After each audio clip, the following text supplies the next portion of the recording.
right? The infamous Royal Rumble. Folk Wrestling back again with another That Time When, and it is That Time When Vincent Kennedy McMahon tore both quads at the 2005 Royal Rumble.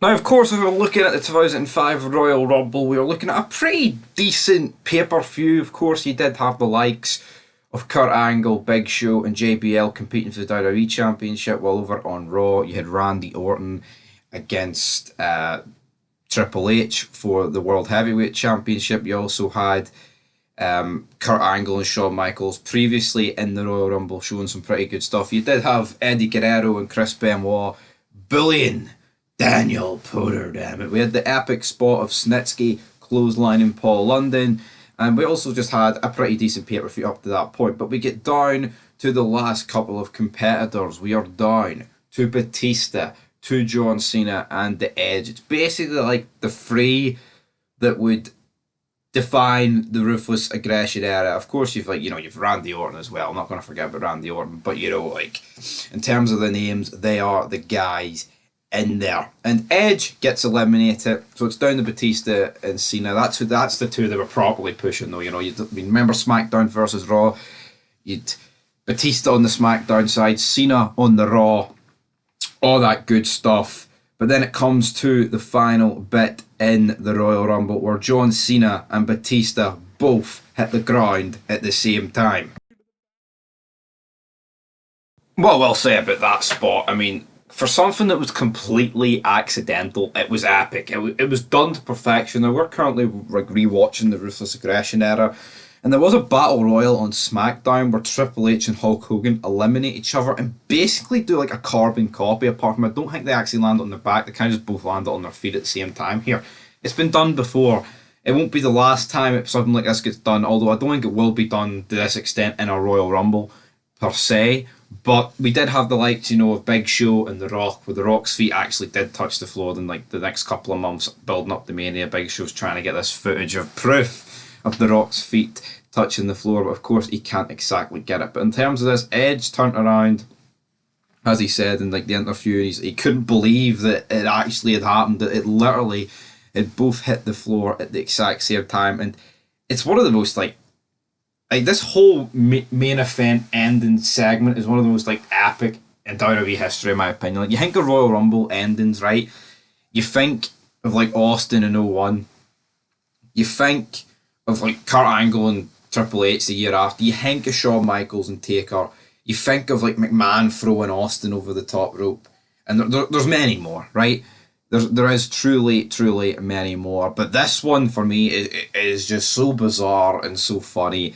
It's absolutely epic. So this prompts Vince McMahon to come out. Of course, before it, he did have the SmackDown referees, because Cena was on SmackDown at the time, holding up Cena's hand, saying that no, John Cena's won. The Raw referees are no, Batista won. And I thought this was actually very good improvisation, because of course what happened at this stage, it was completely off script. It was a complete and utter disaster. But out comes Finny Mac. Oh, he's walking, he's talking, he is going absolutely ballistic.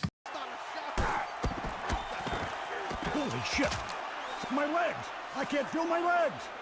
And so not only did you have the epic botch of Cena and Batista, you get that more epic botch. I think McMahon tearing both quads, not being able to stand up and just sitting there is honestly better than the Cena and Batista botch, because it was so funny. I didn't watch it live, of course. I remember watching it in DVD, it literally does feel about 20 years ago, watching this on DVD, but oh man, this was absolutely insane watching this. Just seeing McMahon sitting there red-faced, trying to order these wrestlers about the crowd, and probably sitting there thinking, what is actually going on here? Because it's insane. This is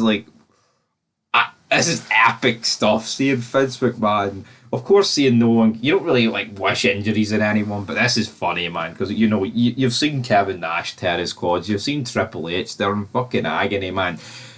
Triple H, to be fair, I think he only tore one, and he finished the match, which was epic. I think when you tear both, McMahon was not going to do it. Edge actually goes on to say in his interview that they cleared the hallway backstage so McMahon could like crawl because he didn't want anyone to help him. Which, I mean, just imagine Vincent Kennedy McMahon crawling down a corridor like a zombie at fucking Black Ops or something, man. A crawler, absolutely insane, absolutely insane stuff. But basically, once McMahon does this, he orders that the match is restarted.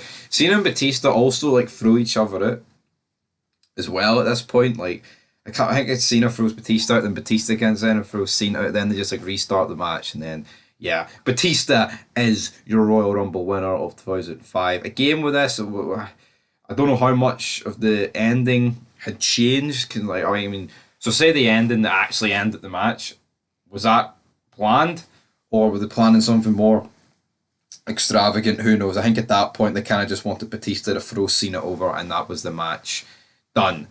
But yeah, and of course Vince McMahon was written off TV for a bit because yeah, he did both quads. I mean, I'd honestly love to know. I don't think I've ever watched the Raw after this pay-per-view, but I'd love to see what their spin would be. Like, McMahon came out and he fell on his arse. But yeah, JR and King, I'm sure they were having a fucking ball trying to explain this. Like, why is McMahon sitting down? But anyway, guys, that's got a date here on Fog Wrestling. That's that time when Vince McMahon tore both quads in the Royal Rumble. But until then, like, comment, subscribe, and peace.